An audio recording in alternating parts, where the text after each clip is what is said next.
எல்லா தமிழ் மக்களுக்கும் என்னுடைய வணக்கம். இன்னைக்கு நம்ம கேரளா சமையல் பார்க்க போகிறது ராகி பத்திரி. நம்ம இதுக்கு முன்னாடி அரிசி மாவு வச்சுட்டு செஞ்ச மலபார் ஸ்பெஷல் நைஸ் பத்திரியோட அதே மெத்தட் தான் இந்த ராகி பத்திரியும் செஞ்சு எடுத்துருக்கிறது. எப்படி பண்ணலான்னு பார்த்துட்டு வரலாம். 2 கப் அளவு ராகி மாவில் தான் இன்னைக்கு நம்ம பத்திரி செய்ய போகிறது. அதனால 2 கப் அளவு தண்ணி கடாய்க்குள்ளே ஊற்றி கொதிக்க விடணும். கூடவே 1/2 டீஸ்பூன் அளவுக்கு உப்பு, 1/2 டேபிள் ஸ்பூன் அளவுக்கு நெய் 1 டேபிள் ஸ்பூன் வரையும் நீங்கள் சேர்த்துக்கலாம். நல்ல டேஸ்ட்டாக இருக்கும். பத்திரி நல்ல சாஃப்டாகவும் கிடச்சிடும்.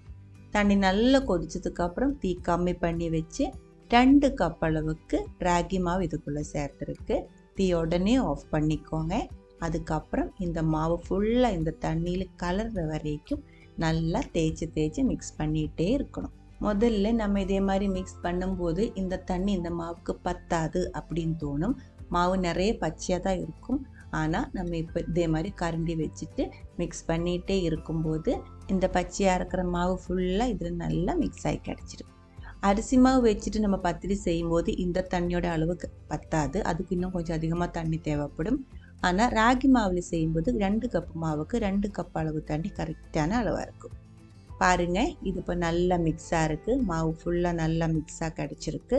நல்ல சூடாக இருக்குது. கையில் தொட முடியாது, அந்த அளவுக்கு சூடாக இருக்குது. சூடோடையே கொஞ்சம் நேரம் மூடி வச்சுக்கோங்க. கையில் பிடிக்கிற அளவுக்கு இதோட சூடு கொஞ்சம் ஆறினா போதும். பத்திரிக்கு நம்ம மாவு பிசையிறது சூடாக தான் பிசையணும், ஆறக்கூடாது. கையில் பிடிக்கிற அளவுக்கு நல்ல சூடாக இருக்கும் போதே இதே மாதிரி பிசைஞ்சுக்கோங்க. ஒரு கவுண்டர் டாப்பில் இல்லை ரொம்ப பெரிய ஒரு பிளேட்டுக்குள்ளே போட்டுட்டு இதே மாதிரி நல்லா பிசைஞ்சுக்கோங்க. முதல்ல பிசையும் போது கொஞ்சம் சாஃப்ட்னஸ் கம்மியாக தோணும். ஆனால் எல்லாமே இதே மாதிரி நல்லா பிசைஞ்சிட்டே இருக்கும்போது மாவு நல்லா சாஃப்டாக கிடச்சிடும்.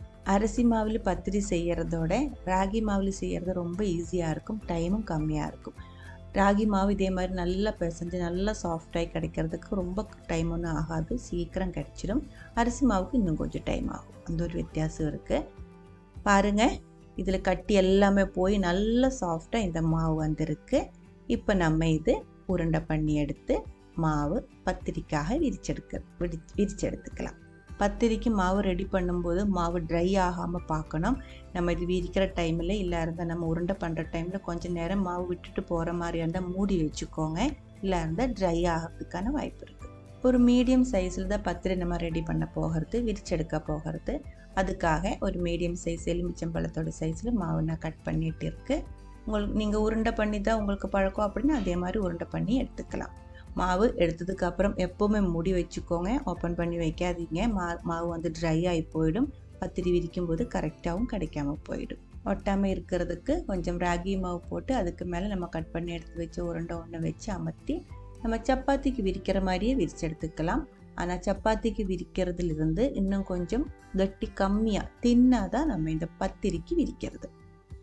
நீங்கள் மாவு சேர்க்காமல் எண்ணெய் தொட்டும் இதே மாதிரி விரிச்சு எடுத்துக்கலாம். உங்களுக்கு எது பிடிக்குமோ அதே மாதிரி செஞ்சுக்கலாம். மேக்ஸிமம் தின்ன நான் இது விரிச்சு எடுத்துருக்கு. ஆனால் இது கரெக்டாக ஒரு ரவுண்ட் ஷேப்பில் இல்லை. பார்க்குறதுக்கு இன்னும் கொஞ்சம் அழகாக வேணும், நல்ல ரவுண்ட் ஷேப்பில் வேணும் அப்படின்னா இதே மாதிரி ரவுண்டாக இருக்கிற ஒரு பிளேட்டு வச்சு மெதுவாக அமர்த்தி அந்த ஓரம் வந்து நம்ம கட் பண்ணி எடுத்துக்கலாம். இந்த மாதிரி செய்யும்போது இந்த மிச்சம் இருக்கிற மாவு இருக்கு இல்லைங்களா, அதை தனியாக வச்சுக்கோங்க, மூடி வச்சுக்கோங்க. அதுக்கப்புறம் எல்லாம் விரிச்சதுக்கப்புறம் மிச்சம் வர்ற மாவு எல்லாமே சேர்த்து மறுபடியும் ஒரு டைம் பிசைஞ்சு அதுவும் இதே மாதிரி பத்திரியாக விரிச்சு எடுத்துக்கலாம். அப்போ வந்து தண்ணி எக்ஸ்ட்ரா வேணுன்ட்டு இல்லை, ரொம்ப கட்டியாக ட்ரையாக தோணுதுன்னு மட்டும் கொஞ்சம் ரொம்ப கம்மியாக ஒரு 1/4 டீஸ்பூன் கூட தேவையில்லை, அந்த அளவுக்கு தண்ணி தொளித்து அந்த மாவு இதே மாதிரி விரிச்சு எடுத்துக்கலாம். இன்னொரு மாவு விரிச்சு எடுத்துக்கலாம். கொஞ்சமாக ராகி மாவு போட்டு ஒட்டாமல் இருக்கிறதுக்கு மேலேயும் கீழேயும் நல்லா மாவு தேய்ச்சி விட்டு மெதுவாக இதே மாதிரி விரிச்சுக்கோங்க.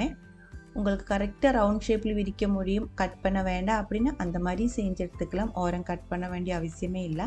பார்க்குறது கொஞ்சம் அழகாக வேணும் அப்படின்னா மட்டும் ஓரம் கட் பண்ணி கூட எடுத்துக்கலாம். எந்த அளவுக்கு கட்டி கம்மியாக விரிக்க முடியுமோ அந்த அளவுக்கு பத்திரி நல்லா சாஃப்டாக கிடச்சிடும், டேஸ்ட்டுமாக இருக்கும். பாருங்கள், இதோட திக்னஸ் பாருங்கள். எல்லா பத்திரியுமே நம்ம இதே மாதிரி விரிச்சு எடுத்து வச்சுக்கலாம். ஒன்றுக்கு மேலே ஒன்றா போட்டு வச்சாலும் ஒன்றும் ஒட்டாது. அதனால் ஃபுல்லாக விரிச்செடுத்ததுக்கப்புறம் நமக்கு இது ஒன்றா வேக வச்சு எடுத்துக்கலாம். தோசை தவை சூடு பண்ணுறதுக்காக வச்சுருக்கு. நான்ஸ்டிக் தான் நான் எடுத்துருக்கு. நல்ல சூடானதுக்கப்புறம் நம்ம பத்திரி அதுக்கு மேலே போட்டிருக்கு. ஒரு சைடு வந்து லைட்டாக சூடாகும் போதே திருப்பி போட்டுக்கோங்க. இதே மாதிரி மாற்றி மாற்றி 2 சைடும் திருப்பி போட்டு நம்ம இது வேக வச்சு எடுத்துக்கலாம். பத்திரிக்கு காமனாக வந்து எண்ணெய் ஊற்றாது. உங்களுக்கு வேணும் அப்படின்னு நீங்கள் கொஞ்சம் நெய் இதில் தடவிடலாம். ஆனால் பத்திரிக்கு நம்ம எப்போவுமே இதே மாதிரி ட்ரையாக தான் செஞ்செடுக்கிறது. நம்ம எடுத்த 2 கப்பு ராகி மாவில் இதே மாதிரி 18 பத்திரி மீடியம் சைஸில் நான் செஞ்சு எடுத்து வச்சுருக்கு. ரொம்ப தின்னாக இருக்குது, அதனால் ஒரு 3 to 4 பேருக்கு சாப்பிட்டுக்கலாம். சப்பாத்தி மாதிரி இல்லாத அரிசி மாவில் செய்கிற பத்திரி மாதிரி இது ஆறும்போது கட்டியாகி போகாது. ஆறும்போது இது வந்து நல்லா சாஃப்டாக தான் இருக்கும். சைடிஷ் வந்து உங்களுக்கு பிடிச்ச எந்த சைடிஷ் வேணாலும் இது கூட சாப்பிட்டுக்கலாம். நம்ம சப்பாத்திக்கு பூரிக்கல் எடுக்கிற எல்லா கறியுமே இது கூட மேட்ச் ஆகும். நான் வெஜிடேரியன் சாப்பிட்டா சிக்கன் கறி சூப்பராக மேட்ச் ஆகும்.